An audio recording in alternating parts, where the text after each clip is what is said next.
Hey guys, तो मिल चुका है हमें हमारा यूएस का वीज़ा। और आज की वीडियो में हम बात करेंगे हमारे कंप्लीट एक्सपीरियंस के बारे में, that how did we get our appointment and what are the documents required and also the question asked at US embassy.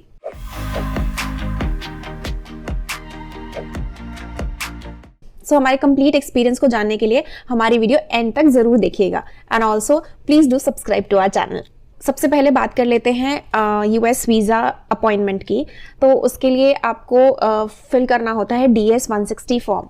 अगर आप नहीं जानते हैं कि वो फॉर्म कैसे फिल करना है तो हमने एक वीडियो ऑलरेडी उसके बारे में बनाई हुई है, जिसका लिंक आपको यहाँ पर कहीं पे मिल जाएगा, तो आप उसको देखकर अपना DS 160 का फॉर्म भर सकते हैं। उसके बाद नेक्स्ट स्टेप आता है अपॉइंटमेंट लेने का। सो अपॉइंटमेंट लेने का प्रोसेस भी सिंपल है। आपको सेलेक्ट करना होता है जिस भी जगह पे आपको अपॉइंटमेंट लेनी होती है उस यूएस एम्बेसी को, एंड उसके बाद जो भी अवेलेबल डेट्स होती हैं वो आपको दिख जाती हैं and you can select that date एंड उस दिन पर जाकर आपको अपना अपॉइंटमेंट देना होता है। And there is one catch, अभी कनाडा में आपको यूएस वीज़ा की अपॉइंटमेंट्स बहुत दिन बाद की मिल रही हैं, एंड बहुत दिन ऑल्सो मीन्स लाइक 1 ईयर। सो हमें जो हमारी पहली अपॉइंटमेंट मिली थी वो भी हमें लगभग 1 साल से ज़्यादा की मिली थी। So we have applied our US visa in July, और हमें जो अपॉइंटमेंट मिली थी वो हमें मिली थी आई थिंक अगस्त 2023 की। तो अगर आप सोच रहे हैं कि हमें इसी साल यूएस वीज़ा कैसे मिल गया, तो ये जानने के लिए do let us know in the comment section. हम आपका रिप्लाई वहाँ पे कर देंगे, या फिर आप हमें इंस्टाग्राम पे भी फॉलो कर सकते हैं and ask us in DM, so we can also tell you that how did we get our US visa appointments very fast. So बात कर लेते हैं अपने एक्सपीरियंस के बारे में। सबसे पहले जिस भी दिन आपकी अपॉइंटमेंट शेड्यूल हुई है उसमें आपको आपका टाइम स्लॉट मिलेगा। तो जो हमने अपने लिए स्पॉट चूज किया था that was like 7:45 AM in the morning. तो हम वहाँ पर पहुँच गए थे around 7:30 and also there was a queue. तो जितने भी लोग वहाँ पे थे वो 7:45 और 8 o'clock के अपॉइंटमेंट वाले ही थे। और क्यों वहाँ पे इसलिए थे क्योंकि अभी ऑफिस अभी खुला नहीं था and people were coming. So 5 to 10 minutes के बीच में हम अंदर चले गए थे ऑफिस में। तो this entire process takes around 1 to 1.5 hours।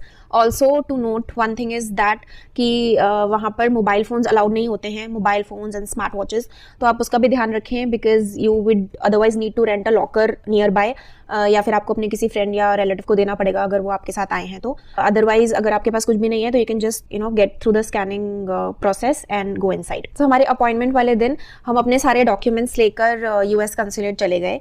सो सबसे पहले तो था passport, the next is DS 160 confirmation page, the next is the instruction letter, जिसके अंदर आपकी अपॉइंटमेंट का टाइम होगा। So that is important because वो बाहर चेक करते हैं कि आपकी अपॉइंटमेंट के टाइम पर ही आप वहाँ पर आए हैं।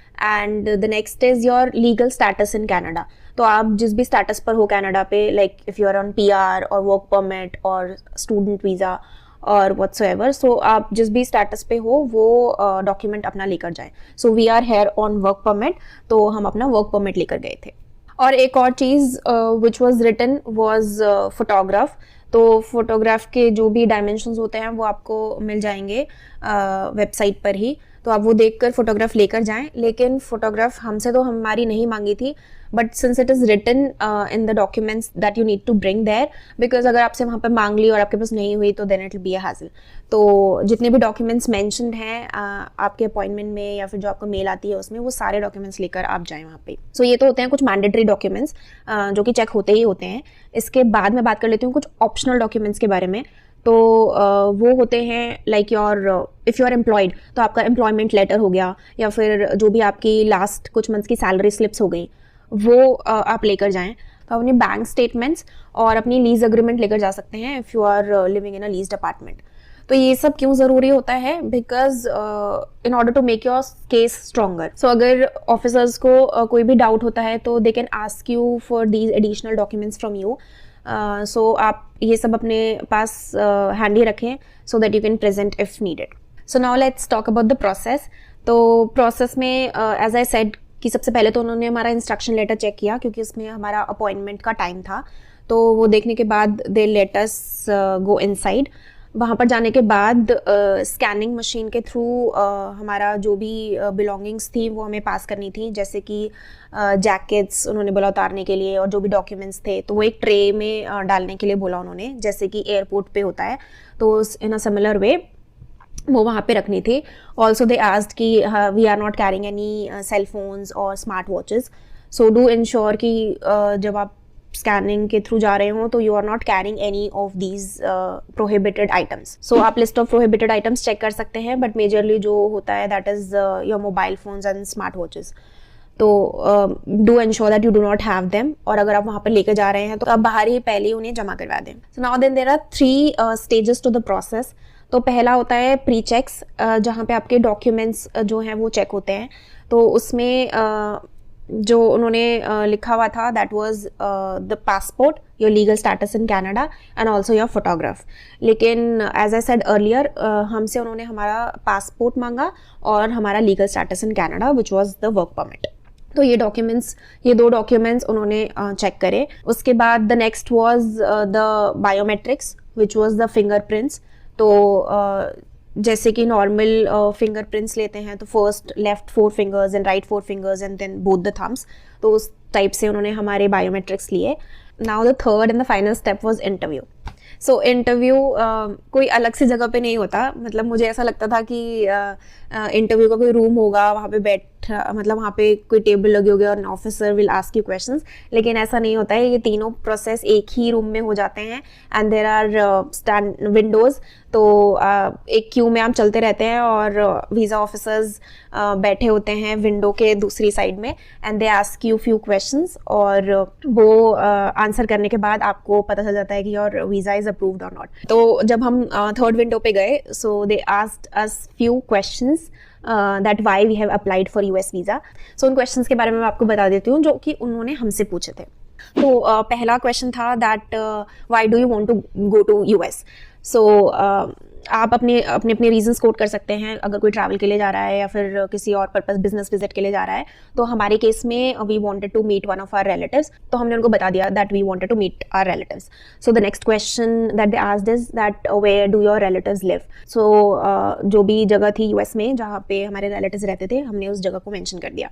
सो the next question they asked is that how long you have been in Canada. तो वी स्टेटेड देम कि हम 5-6 महीने से कनाडा में हैं. उसके बाद उन्होंने हमसे पूछा that what is your highest level of education. हम दोनों ने अपनी हाईएस्ट लेवल ऑफ एजुकेशन उनको बता दी विच इज ग्रेजुएशन. सो एक और चीज़ यहाँ पे नोट करने वाली है that we both me and my partner went for the visa. तो हम दोनों का इंटरव्यू साथ में हुआ था. इनफैक्ट जो पूरा प्रोसेस था वो साथ ही में हुआ था. सो हम दोनों हर विंडो पे साथ में ही जा रहे थे. और अगर उनको इंडिविजुअली कुछ पूछना होता था, जैसे उन्होंने पूछा that what is your highest education, so हम दोनों ने अलग अलग बता दिया कि what was his and what was mine. The next question they asked that are you working in Canada and if yes then which company. So we both were working, so हमने बता दिया that we are working in XYZ company. I think pretty much this much. यही 3-4 questions उन्होंने हमसे पूछे and after that they said that our US visa is approved. So talking about the timelines, so this entire process took us around 10 days for visa issuance. So जिस दिन हम appointment देने गए थे और जिस दिन हमें ये स्टेटस आया that your visa is issued, so इसमें हमें 10 वर्किंग डेज लग गए. सो वो अपनी वेबसाइट पे भी इतना ही लिखते हैं और हमें एग्जैक्टली इतने ही दिन लगे. I don't know about others, maybe कुछ लोगों को जल्दी भी मिल जाता है, but this is the average timeline. So बात कर लेते हैं पिकअप की. सो वीज़ा पिकअप के लिए हमने कोई प्रीमियम सर्विस नहीं ली थी. हमने अपना वीज़ा जो भी नियरेस्ट सेंटर था which was the post office, तो वहाँ पे हमने डिलीवर करवाया था. So which is also near to our home. So otherwise they send you a mail and ask if you want to get your passport delivered at your home. So उसके लिए वो $20 additional charge करते हैं. सो अगर आप थोड़ा दूर रहते हैं या फिर आप नहीं आ सकते जहाँ पे भी उनकी डेजिग्नेटेड लोकेशंस हैं फॉर पासपोर्ट डिलीवरी, तो आप अपने घर पे भी वीज़ा डिलीवर करवा सकते हैं. तो हमने ऐसा नहीं करा था. हमने वही सेलेक्ट किया था location which was the post office, और हमने वहाँ पे जाके अपना पासपोर्ट कलेक्ट कर लिया था. सो इसकी मेल हमको आ गई थी post office say that you can collect your documents. So आपको अपना पासपोर्ट पिक करने के लिए भी कुछ डॉक्यूमेंट्स लेकर जाने होते हैं. सो उसके बारे में बताऊँ तो एक होता है ईमेल जिसके अंदर आपका बारकोड होता है. तो ये आपको कनाडा पोस्ट से ही आती है. सो उस ईमेल में लिखा रहता है that you can come and collect your documents which is your passport. So you can show that in your mobile as well, no need to take the print of it. The second is the local ID proof, जिसका same address होना चाहिए जो कि आपने लिखा था while filling your application. हमारे case में we were having the driving licence, so हम वो लेकर गए थे. There are other set of documents as well. तो आप वो चेक कर सकते हैं वेबसाइट पे, और उसका लिंक हम दे देंगे, सो यू कैन चेक कि कौन कौन से डॉक्यूमेंट्स लेकर आप जा सकते हैं। और ऑल्सो एक और चीज़ कि जो भी हमारा पार्सल था जो डिलीवर हुआ था, उसमें सिंगल पार्सल के अंदर हम दोनों के पासपोर्ट्स थे, तो ऐसा नहीं था कि अलग अलग पार्सल्स आए थे। So there was only one parcel and one of us could go and collect it, तो हम दोनों को जाने की भी ज़रूरत नहीं थी, only one of us went and collected the passports. So this was the process, pretty simple, no? So now talking about some of the tips that you need to consider. तो पहली चीज़ तो ये है कि do not carry any of your mobile phones or smart watches. इसके बारे में मैंने पहले भी बात करी थी कि do not take any such equipment inside, क्योंकि ये अलाउड नहीं है। तो अगर आप लेकर जाएंगे तो आपको कहीं ना कहीं आउटसाइड बाहर इसको रखना पड़ेगा, you can not carry it inside the building. Second cheese is कि टोरंटो का जो ऑफिस है उसके बाहर ही आपको वेट करना पड़ता है टिल योर टर्न कम्स, तो कोई भी शेड या फिर ऐसी चीज़ नहीं है, तो आप अपने वेदर के अकॉर्डिंग प्रिपेयर होकर जाएँ, because you might have to stand there for like 15-20 minutes और maybe more, I don't know. और बाकी आप अपने टाइम से थोड़ी देर पहले ही पहुँचें और घर से भी टाइम से ही निकलें, क्योंकि वहाँ जाकर अपॉइंटमेंट मिस ना हो जाए, और ऊपर से वहाँ पे थोड़ी लाइन भी होती है, क्यू भी होती है, तो आप अपने टाइम से 10-15 मिनट्स पहले ही पहुँचने की कोशिश करें। और एक और चीज़, आपने जो भी इन्फॉर्मेशन अपने DS-160 फॉर्म को फिल करते हुए डाली है, वही सारी इन्फॉर्मेशन अगर आपसे पूछी जाए तो आप उसी को बताएं। Do not change any information there कि आपने फॉर्म में कुछ और फिल कर रखा है और वहाँ पर आप कुछ और बोल रहे हैं। सो फॉर एग्जाम्पल, अगर आपने फॉर्म में अपने रिलेटिव्स का मेंशन किया है और वहाँ पे आपसे पूछते हैं कि why do you want to visit, तो आप क्लियरली बता दें that you want to visit your relatives. So DS-160 form आप जो भी आपने भरा है वो आप निकाल के भी रख सकते हैं while you are filling your application, क्योंकि अगर अपॉइंटमेंट्स बहुत दिन बाद की आती हैं तो आप भूल जाते हो कि आपने क्या फॉर्म में फिल किया था, और वो इन्फॉर्मेशन बाद में रिट्रीव नहीं होती है। Okay guys, so I hope you like the video. अगर इससे रिलेटेड आपके कोई भी क्वेश्चंस हैं, so do let us know in the comment section, and also you can DM us on Instagram. हम इंस्टाग्राम पे ट्राई करते हैं सारे क्वेश्चंस का आंसर करने का, जितना भी इन्फॉर्मेशन हमारे पास होती है। So you can also follow us there, and also do subscribe to our channel and share this video with your friends who are trying to apply for the US visa. Thank you. Have a good day. Bye bye.